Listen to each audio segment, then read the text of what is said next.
T minus 10, 9, 8, 7, 6, 5. All three engines up and burning. 2, 1, 0, and lift off. Coach on Fire Radio.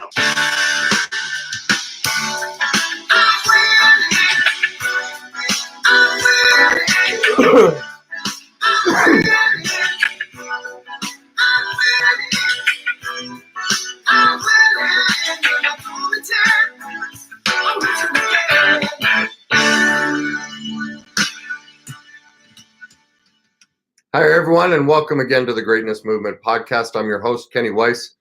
I'm a life coach, speaker, author, and founder of the Greatness Movement based here in Phoenix, where we want to guide you to become the greatest version of yourself. If you're just tuning in for the first time, welcome to you. Hopefully, you're here every week. If you're watching on Facebook, or if you're on Instagram or on YouTube, please share.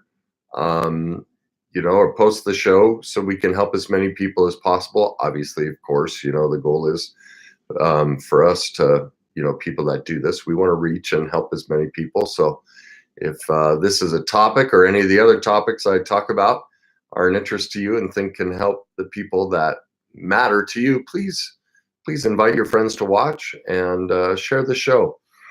Tonight, we're going to talk about something. Actually, it was sparked by a Facebook post. There's a community group that I follow, and someone posted anonymously for a woman.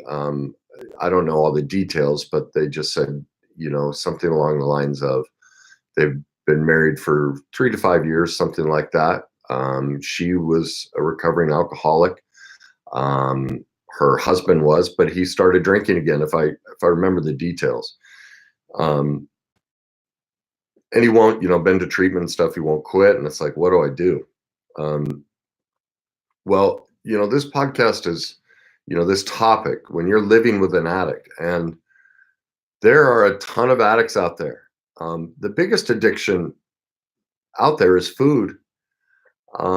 It's really one we never talk about. It's becomes socially acceptable, really, to be overweight. That was some of the remedy. I'm not advocating that everyone needs to be skinny, especially the pressure we put on women to be thin. But now we've gone the opposite direction and we've condoned obesity, that it's somebody just being okay with themselves. It's not, we need very little amount of food to sustain ourselves. And most of us eat out of emotion. I know I do it. It feels good. So this podcast is for anyone, whether you're struggling with food, whether you're struggling with pills, because that's incredibly common. Look at the opioid crisis. Things like pot, CBD oil. People say it's not addictive. It is. You listen to them. They go, oh, I'm not addicted to it. I just need it to sleep. Well, that's an addiction. Did you hear the words you used? I need it. So if we can't sleep, it's because we can't regulate our emotions. We can't calm our brain down. This is any addiction, all right? And there's a myriad of addictions out there. Most of us are addicted. It's very rare that somebody doesn't have an addiction, whether that's cigarettes, chewing tobacco, food, alcohol, drugs of any kind, sleeping pills, shopping. Like our world is massively addicted. Now, some addictions create more discomfort for a partner than others. So it just depends where you are on that spectrum and how uncomfortable you are. And the first thing I want to say is we've done much better as a culture to no longer shame addicts. It used to be a question of willpower, that, they were bad because they didn't have enough willpower. And that's not the case. Addiction is horrific on both the person who's addicted and the person who's with an addict, because they're actually addicted to the addicted person. So everybody involved is addicted. And That's heartbreaking. That's a lot of pain. And I'm going to talk about that. The goals, I'm going to talk about what causes addiction, like where does it originate? What attracts us to an addict, and then how to handle our partner's addiction. And the most difficult for people with an addict is how to handle our co-addiction to the addict. That's the biggest thing, is the spouse or partner of an addict thinks they're not part of the problem. They just think the addict is the problem. And that's not true. Both sides are equally responsible for the addiction. They both play parts in it. And I'm going to give you that information. So for many of you that might be uncomfortable. It's going to break, some challenge, some long-standing beliefs you've had probably since you were a kid. You're going to have to confront parts of yourself. And that's not easy. I know it's not easy because I had to do it too. But I guess what I'd ask is, look where you are. Look, if you're watching this, look at the situation that you're in and think about the possibility of where you could be if you decided to challenge some of these long-standing beliefs that you have about your role in your partner's addiction and many other things. Now, I don't expect you to get all of this in just this one podcast. This takes time. It's a journey to accept and learn about all of this. But I'm going to give you resources so you can gather that information, so you can become an expert in it, so you can move in that direction to free yourself, whether you are the addict or you are part of the co-addiction. So whichever side of it you're on, I want to get you as much help as possible. So the first place to start is what causes an addiction. Now, there are several ideas out there or reasons. It's not always the substance. That's why people that are big on marijuana will say, well, pot's not addictive. And there's some truth to that. There's plenty of studies that show the Vietnam vets who, were medicating the pain and trauma of being in Vietnam with heroin. When they got back to the US in a different environment, most stopped using heroin. So even though heroin is highly addictive, it's not always the substance that creates addiction, okay? Now, for certain people like myself, the first time I drank, I think I drank 14. My sister took me to my first high school party in a kegger, and I had 14 or 15 beers, and it didn't even affect me. Well, that's rare. So I had a predisposition to alcoholism. So, but that's not always the case with some people. So they've also done studies with rats where they trained them to be addicts. They got rewarded for some sort of addictive substance, whether it was cocaine or something else. But then if they took them out of that environment and placed them in an enriched environment, they would choose the water. They would eventually start choosing water as a reward or something else besides the cocaine. So addiction isn't always the fault of the substance, is the point I'm getting at. It's primarily, and well, the other side of it is, hereditary. It's genes. Well, genes get passed down. DNA gets formed by emotion. Okay. So your parents' emotions are what create their DNA that get passed into you, your so-called genes. So the primary cause, I mentioned that because the primary cause of addiction is childhood trauma. Studies are overwhelming that if you're an addict, if you're attracted to an addict, it's because you have both suffered lots of childhood trauma. I've talked about this study in many of my podcasts, where the CDC, the Center for Disease Control, and Kaiser Permanente did a landmark study on what they called ACEs, adverse childhood experiences. And it's over almost 20,000 people that they interviewed in the early 2000s. And what they discovered is that over almost 70% of everybody that's listening to the show has suffered severe abuse, whether that is physical abuse, verbal abuse, sexual abuse, physical neglect, emotional neglect. There was an addicted parent in the household. They either witnessed domestic violence. Now, that could be the parents against each other, the parents against the child, or brother and sister against each other. Someone in their family went to jail. There was some sort of, legal issues in the family. Someone in the family had a mental illness of some sort. And there was either a disappearance of a parent through divorce or death or adoption, some sort of abandonment. Those are all what people like. A lot of people don't realize that when you get divorced, that's horrifically, that's a trauma, massive trauma event for everyone involved, the adults and the kids. If you got yelled at, called names, if there was racism in your neighborhood or your friends, bullying, watching a sibling get beat up or abused, losing any type of caregiver like a grandmother, a mother, a grandfather, to death or anything like that.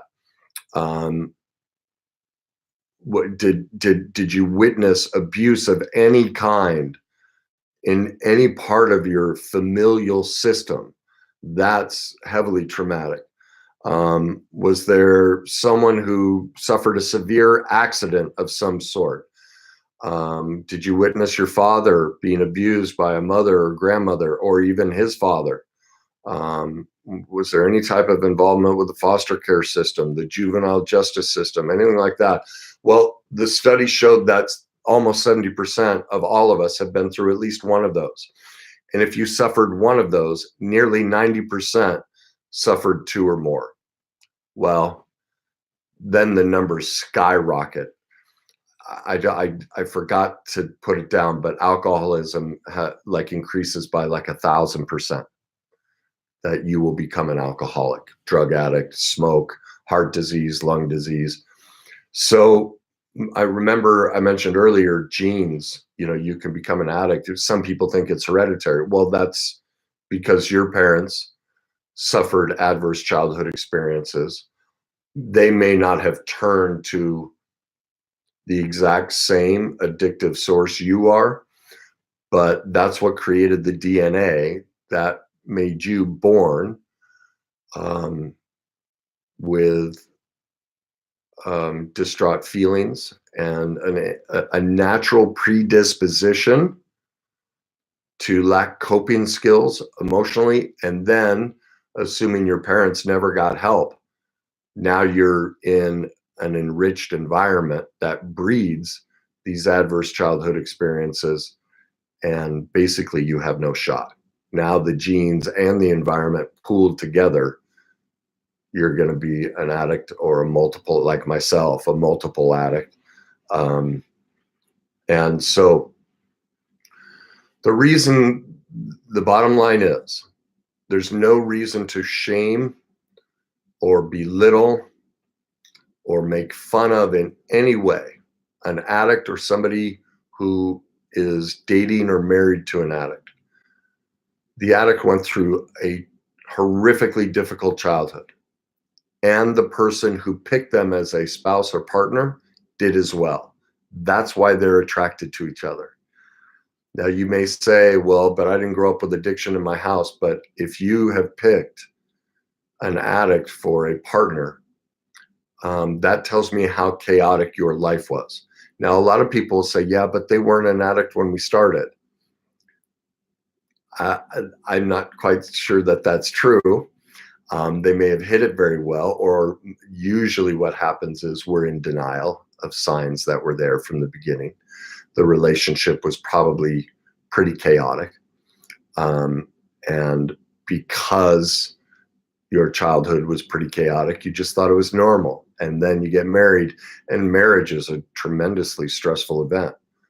That's why most people, the day the wedding happens, men used to complain for years that as soon as she got the big fancy wedding in the ring, all the intimacy stopped. It's very true. Both sides have there's a huge psychological shift inside people once, as soon, like it's not hysterical. It's almost crazy making to watch when people get married. Like the second the wedding's over, they gain weight, all the troubles start.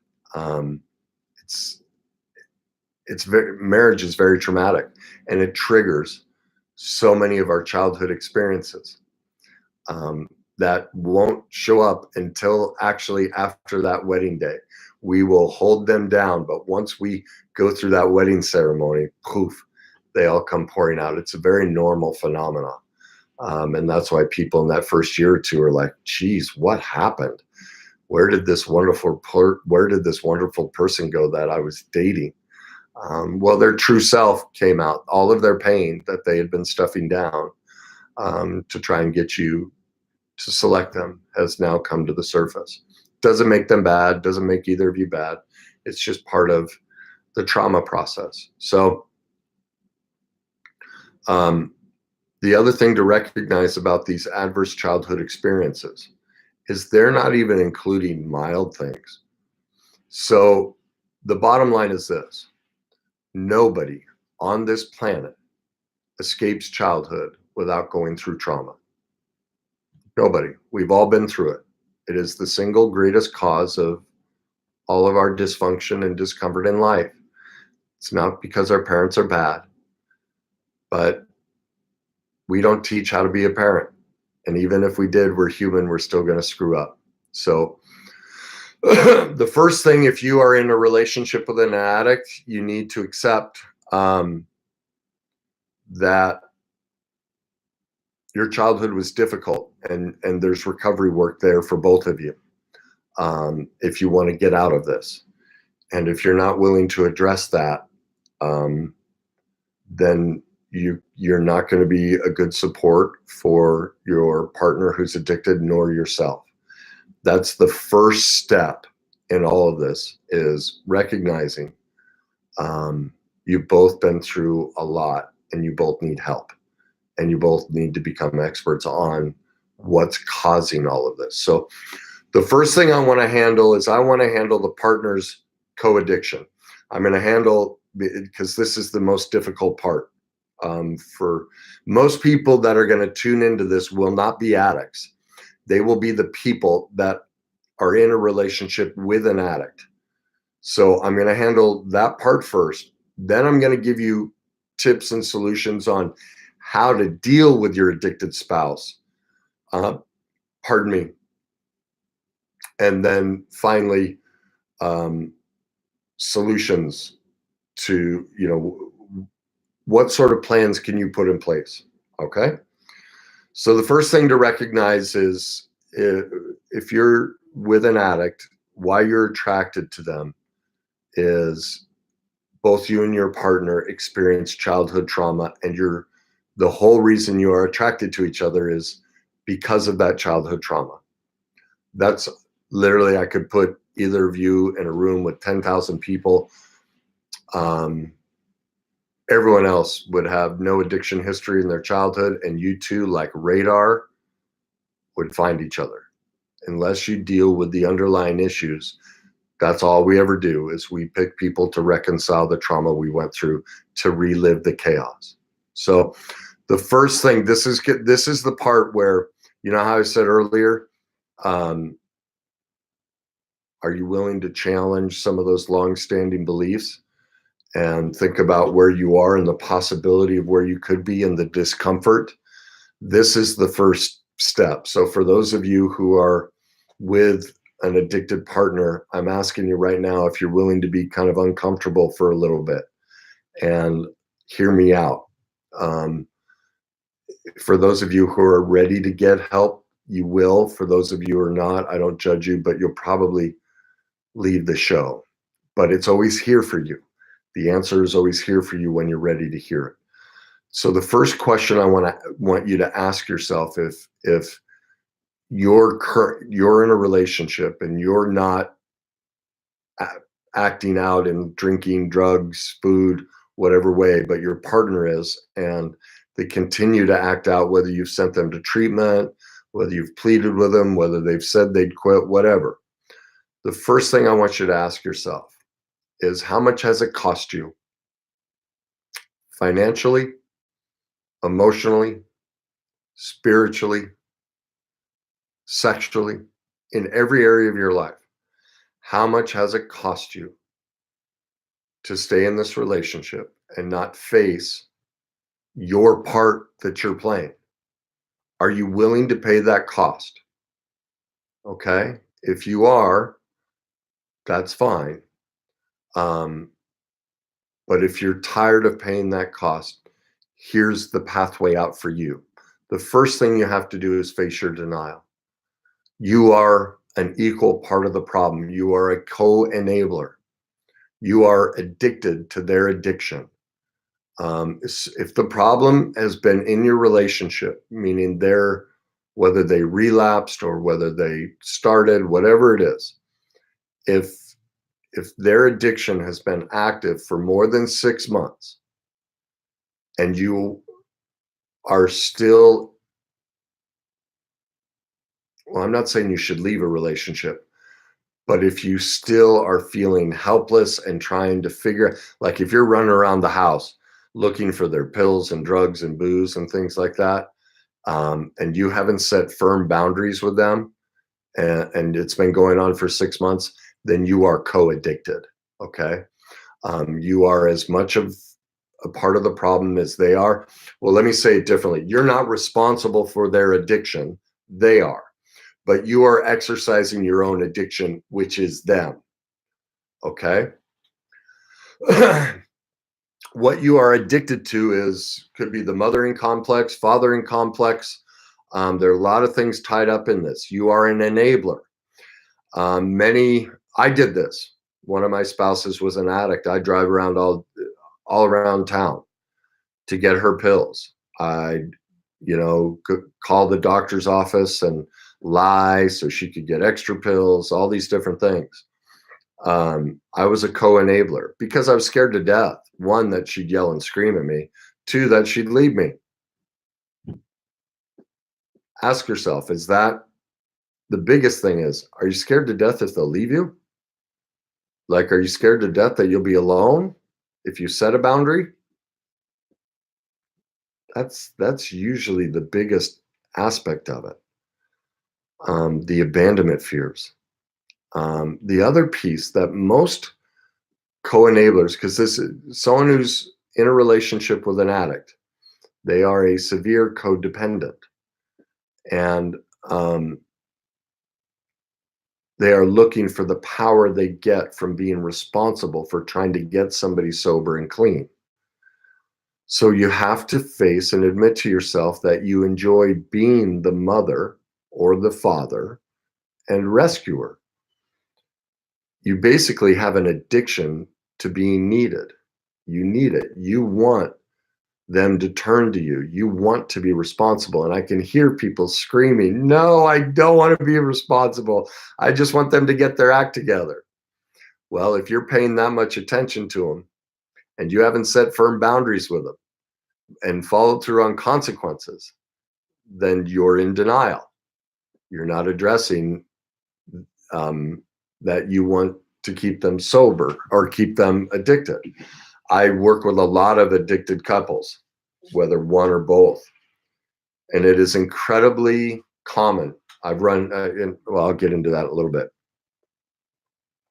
It is incredibly common that when the addict starts to get sober, the co-enabler, the person who's not the so-called addict, but is the codependent and enabler, will start giving them permission to act out. It happens all the time. I had a client who was sober, started getting sober, and got to, it was about 3 months, something like that. And their spouse started offering them things. Oh, it's not a big deal. I won't get mad at you. It's okay. They needed the power dynamic that comes from having an addict.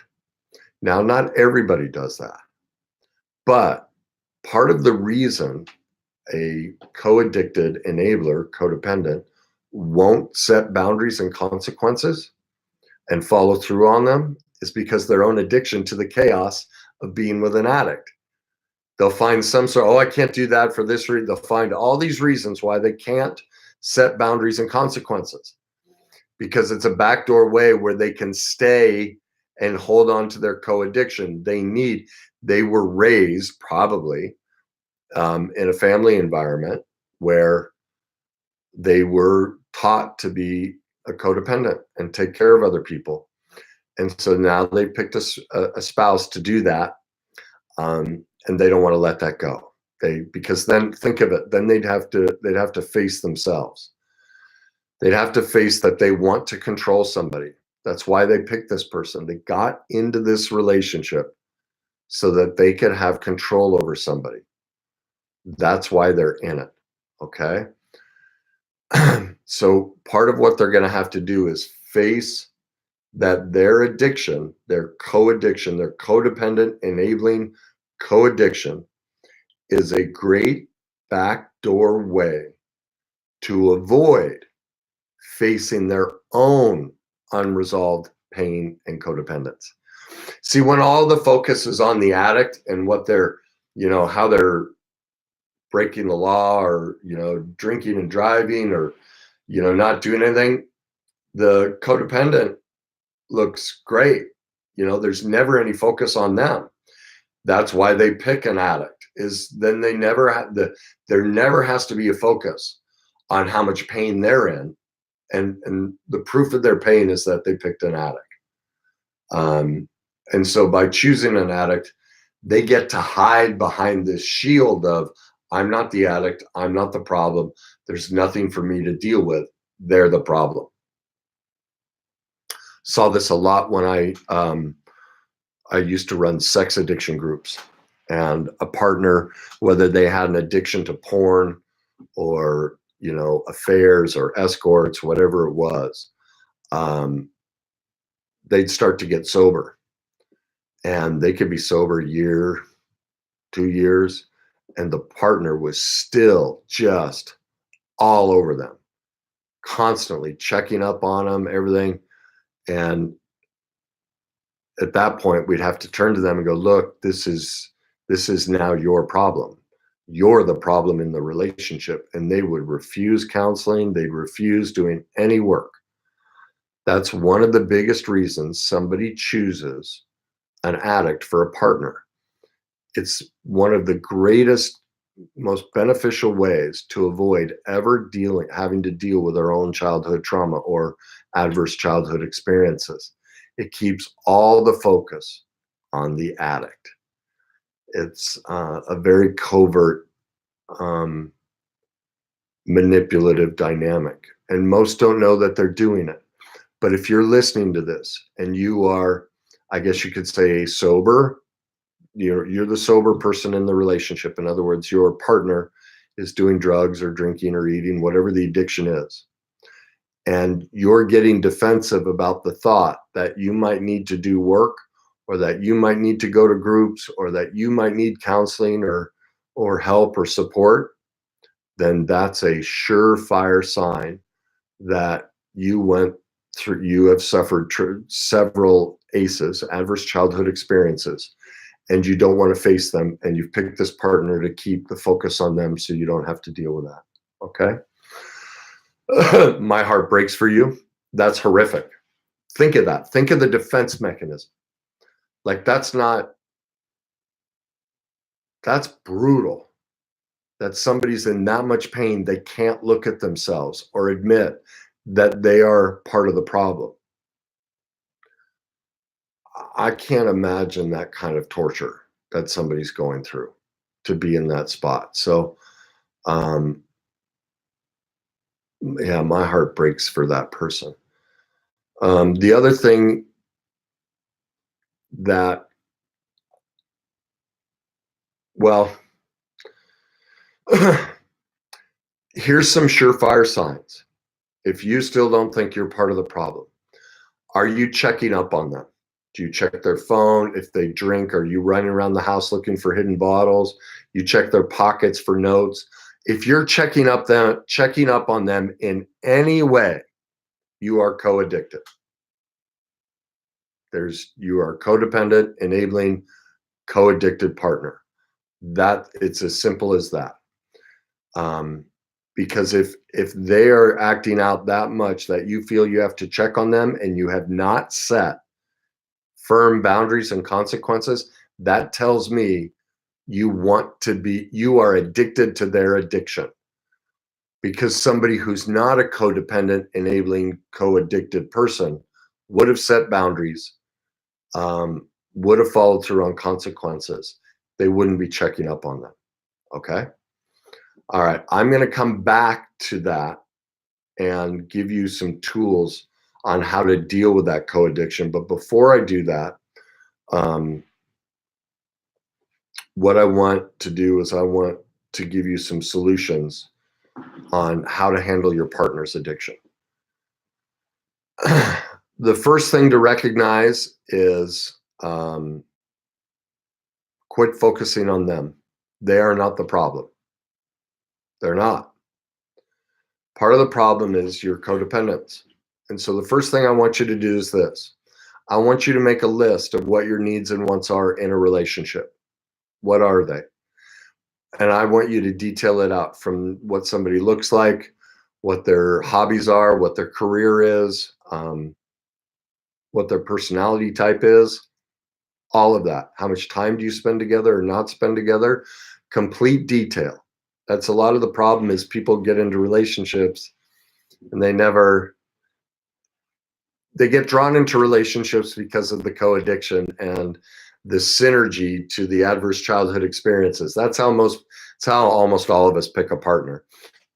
We haven't been taught that before you ever go on a date, you need to do all this stuff. You need to know what you want, but attraction, that butterfly feeling that everybody searches for, that's addiction. I see it all over Facebook. I want that butterfly feeling. What people don't realize is what you're begging for is you want to feel addicted. That's all it is. It's not healthy. The butterfly feeling is a massive red flag.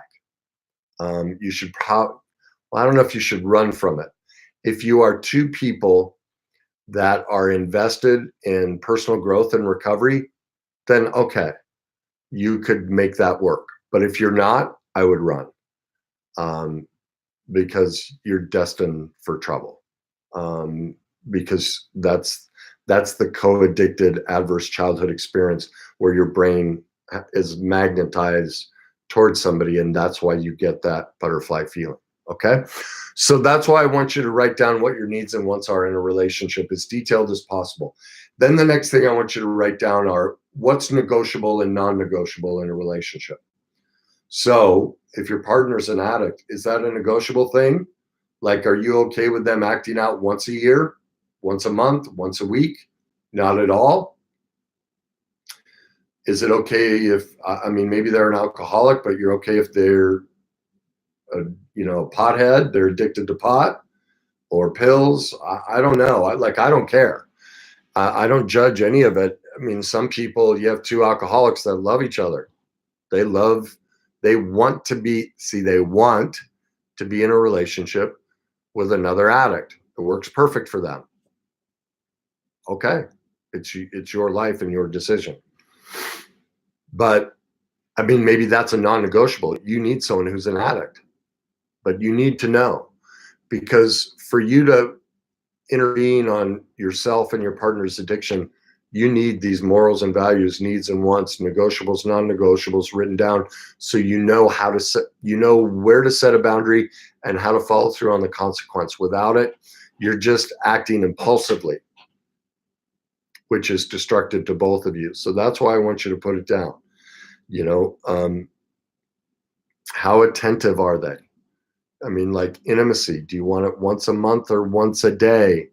Do you like to be hugged? Do you like words of affirmation? What's important to you?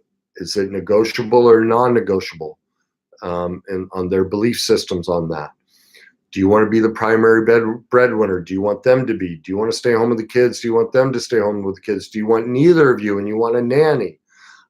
These are all the things that you need to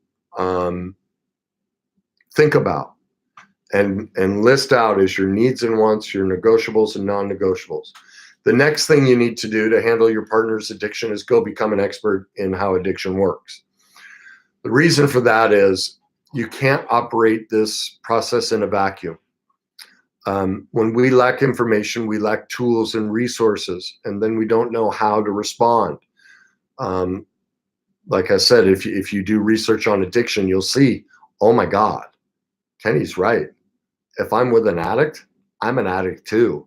I'm just a different type of addict. I have a lot of, I need just as much recovery as they do. And especially if they're not in treatment and I'm the one checking up on them, trying to get them in treatment, then I need treatment just as much. We are both equally addicted. And unless I go get help, I'm not helping them. See, when you go become an expert in these issues, you'll learn that. And you'll learn how to handle yourself and how to handle them better as well. Now, we're going to get to the most critical part when you're with an addict. It is critical that you set a firm boundary and you follow through with all consequences. So if you are at the end of your rope, and whether they act out with food, booze, drugs, sex, whatever it is, and you're done with it, you need to set a boundary and say, look, I will not tolerate this. If this happens again, this is the choice I'm going to make. I will move out. You will move out. I will change the locks on the door. I don't know what the consequence is. You get to decide that. But it is critical that you follow through on the consequence. And when they act out, you don't have any type of discussion with them. Nothing. They will, look, how many times have you been through this? They're going to give you a sob story. They're going to want to talk about it. They're going to scream and yell and call you mean and everything. And then you're going to want to justify yourself. And eventually you go hours and days fighting back and forth. And the next thing you know, they've figured out a way to manipulate you back into letting them stay. And so once you set the boundary and follow through on the consequence, if they reach out in any way, here's a simple response. This just doesn't work for me.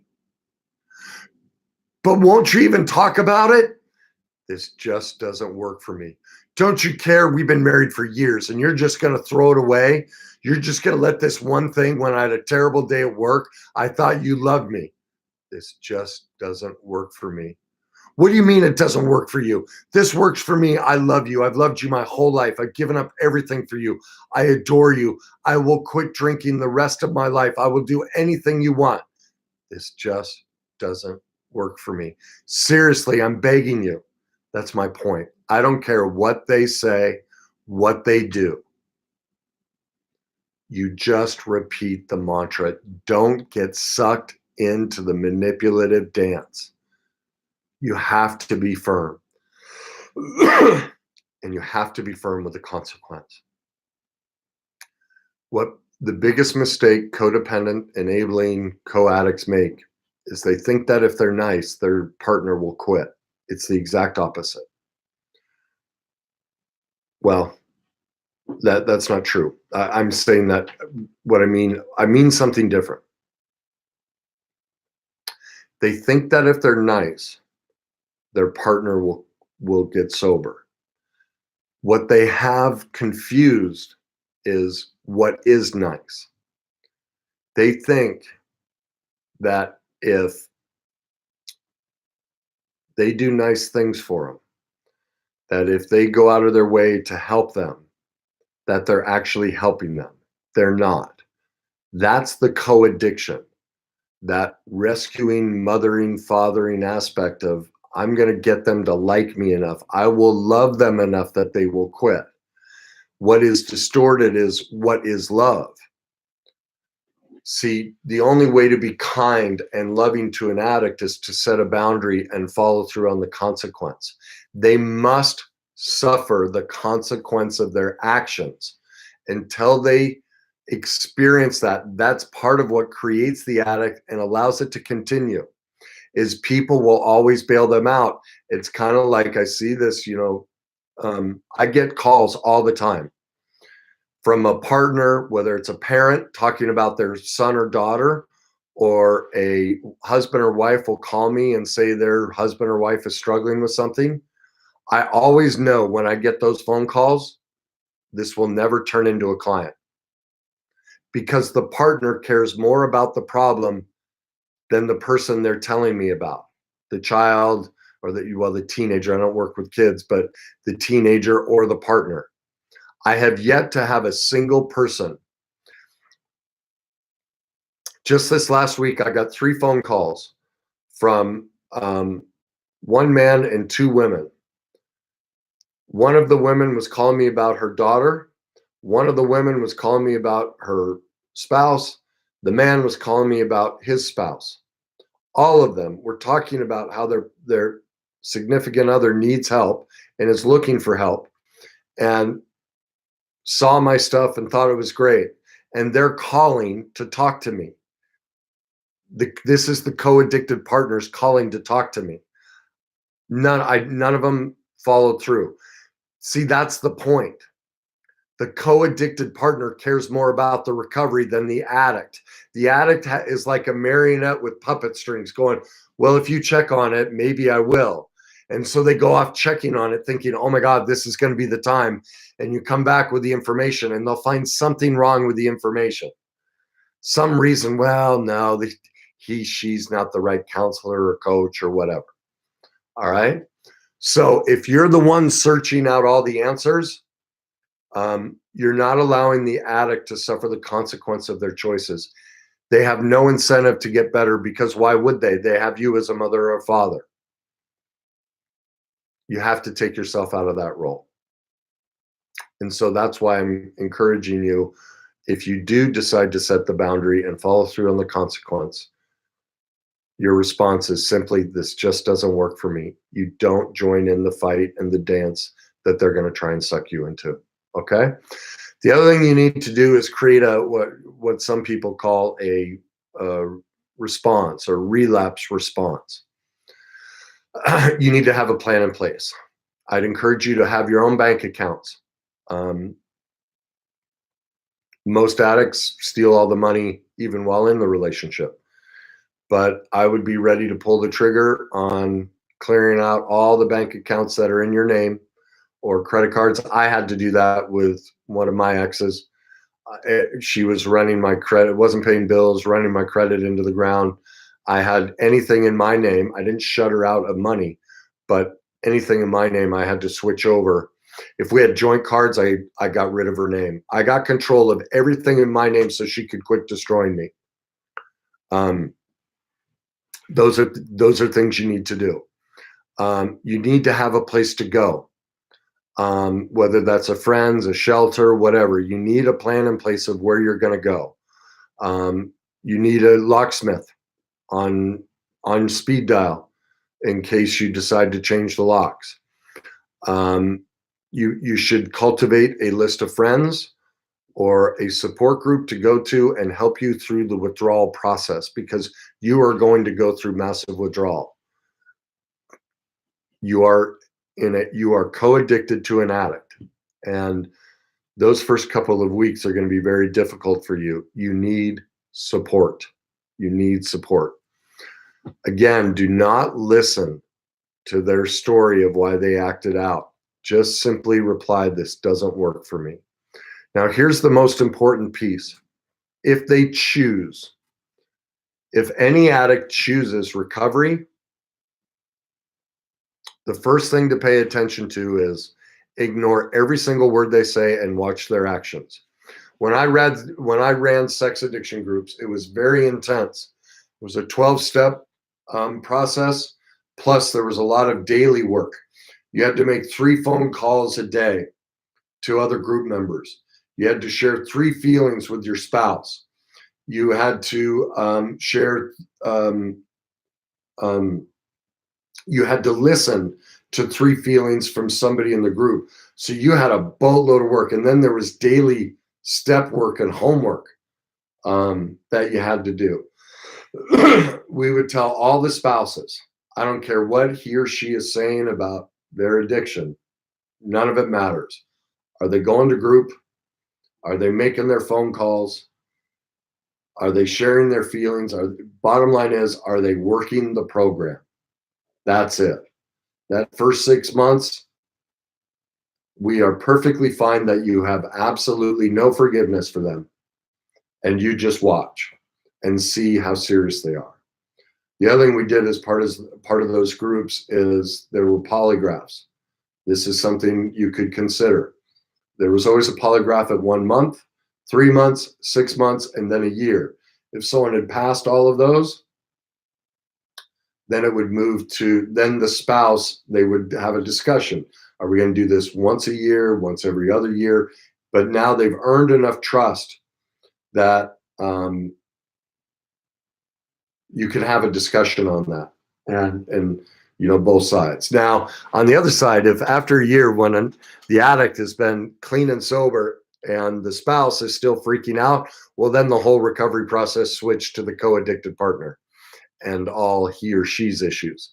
And they now all of a sudden they're doing the step work on codependence and feelings and everything else, because like I said, if you're in a relationship with an addict, this is a co-addicted relationship. Both of you need help. This is not just one person. The final thing to handle your partner's addiction is I want you to create a self-care list, because co-addicted people get so hyper-focused on the addict, they lose the ability to care for themselves. So I want you to make a list of all the things that fill your tank and make you feel joy that don't require somebody else.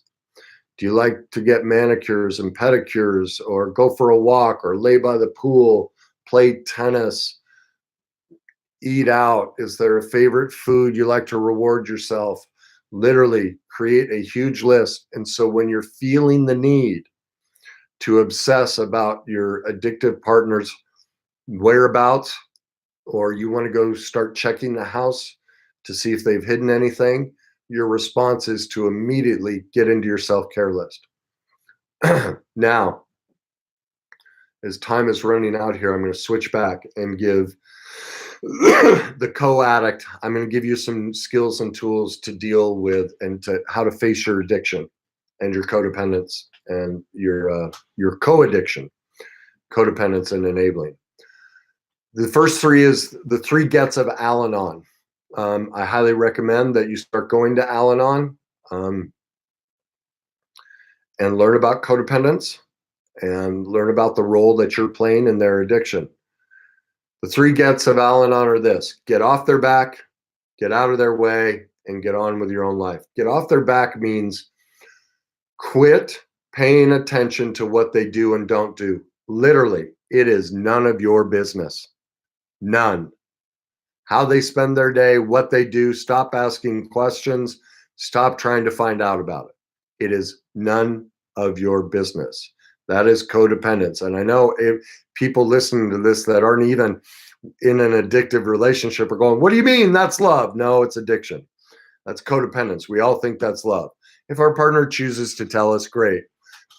If we want to ask every once in a while, fine. But they need to know all day, every day what they're doing and where they're going. Massive codependence. So get off their back. Get out of their way means if they want to be an addict, if they want to play checkers, if they want to wear a New England Patriots jersey, it's their life. Get out of their way. Let them live their life. It is not your responsibility, nor is it any of your business to stop or change the way they live their life. Okay?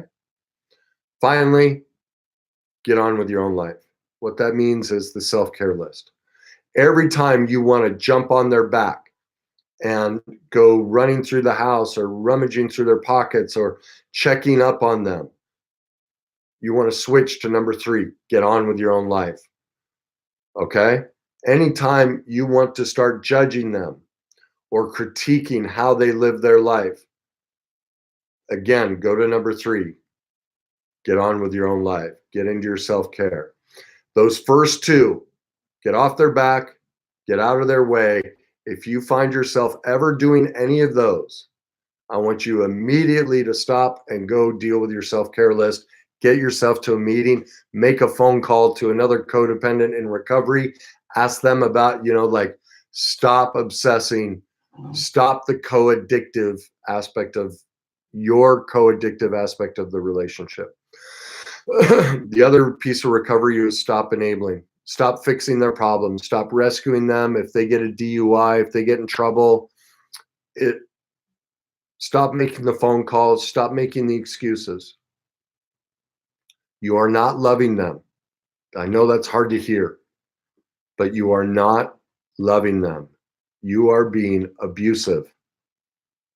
I know that's hard to hear, but you are literally being an abusive partner when you rescue them. It is not kind to enable and rescue an addict who isn't rescuing themselves. If they are working their program, that's different. But if they are not working the program and you are rescuing them, you are the abusive one. That's the truth. Because you are teaching them, oh my God, if I'm an addict, they treat me wonderful. They fix my problems. That's abusive. You are actually training them to stay addicted.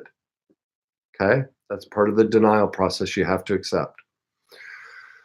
The next, as I said about getting off their back, stop looking for their addictive behavior. Stop checking up on them. Stop thinking about them. Whenever a thought about them comes up, I want you to stop and go, no, no, no, no, no, no, no. No, it's time for me to think about me and take care of myself. Okay? So that's how I want you to handle it. Every time you start obsessing about them, nope, it's time to obsess about me. And you go meet your own needs. Okay? Stop being responsible for their recovery. I keep saying that.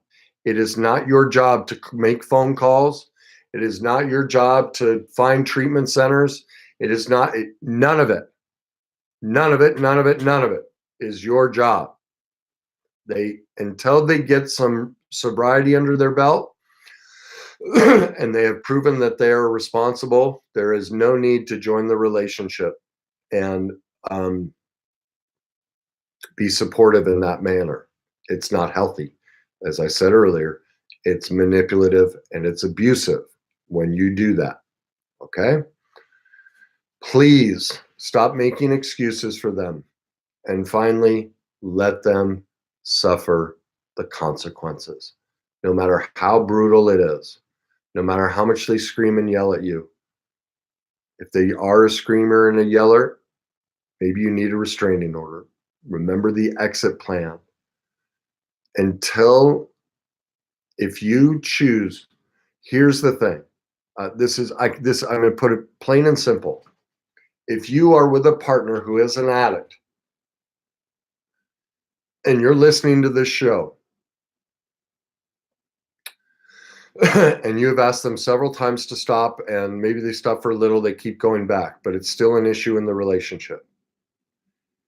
If by next Sunday you have not created an exit strategy, a relapse response, if you have not set a boundary and a consequence by then you are the main problem in the addiction. And you probably need more support than they do. Okay? Especially if they were to, if two things, if you don't put in place the things I just told you about how to set a boundary and follow through on a consequence and letting them know what you'll do. If you don't do that in the next week, and then if they were to act out whenever, and the weeks, months to follow, and you did not follow through on it, then your whole focus should shift away from the addict and directly onto you. They are not the problem. Because if you cannot love yourself and love your partner enough to do that, then you need to go discover what's going on inside of you that you can't love yourself enough, which in turn allows you to love them. And that's not a criticism of you. That's just hard reality truth of this problem. This problem is as much about you as it is them. It may be more about you. If you can't set that boundary and follow through on the consequence, then you are probably a bigger part of the problem than they are. Okay? So I really urge you, if that's really upsetting you to hear that as well, I urge you to, whether it's a counselor or a coach or somebody who is very familiar with codependence that can help you bridge that gap and start understanding why what I said is so true. And get some help, because you've been through a lot and you can't see that answer because of the pain. Your defense mechanisms around your pain are so high, you can't see that truth. And that's not a fun place to be. And you probably don't even feel it. You're like, what do you mean? I feel fine. This isn't about me. I'm making all these assumptions, but if you have a hard time grasping that, then that's an indication of how much hidden pain, how good your defenses are protecting that pain you've never resolved. Okay? All right, I'm going to end it there. My heart goes out to anyone who's an addict or anyone who's a co-addict in these dynamics. This is difficult stuff because it comes from, both. It's created by those adverse childhood experiences, which we've all been through. And it's just difficult because we have a culture that says don't deal with it. So my heart aches for everyone involved. Please get help. Check out AA, NA, all of that. Al-Anon, ALANON, AL-ANON, Al-Anon. If you are the co-addicted party, check that out. Also check out CODA, Codependent Anonymous. Those are great resources to get some support and help. All right, that's it for tonight. If you think this show can help people, please share it on Facebook and YouTube. Subscribe to my YouTube channel and Facebook. If you have show ideas, topics you'd like to learn more about, please private message me. I'm happy to take them. If you're looking for any type of help with your codependence, I specialize in helping both addicts and codependents overcome these issues. You can always call me at 480-729-3270. I'd be happy to set an appointment and help you through it. I also run greatness groups, which will give you the tools to overcome these dynamics as well. And you can find that information on my website, www.thegreatnessmovement.com. Thanks everyone for tuning in. As I always say, whenever we judge, blame, or criticize people, we're only doing that because we can see a piece of ourselves in them, our pain that we haven't reconciled. It's just a mirror back to us. But the opposite of that is true. Whenever we see greatness in somebody else, the only reason we can see it is because we have that same greatness as well. If you can't let that greatness in, if that feels foreign to you and you're like, yeah, I'm not that great, then the greatness movement is for you. We have the tools and information that can help you live in that greatest version of yourself. If that's what you're looking for, please reach out through the website. I'll be happy to get you the information on the groups or individual counseling, whatever it is you need. Thanks again, everybody. Appreciate you watching, and we will see you next week.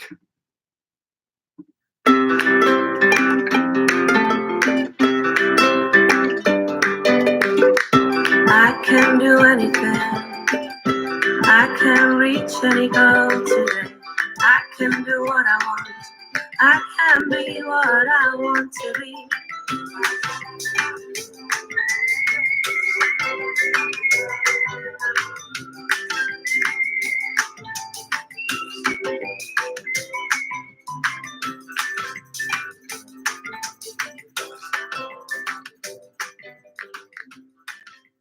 Coach on Fire Radio.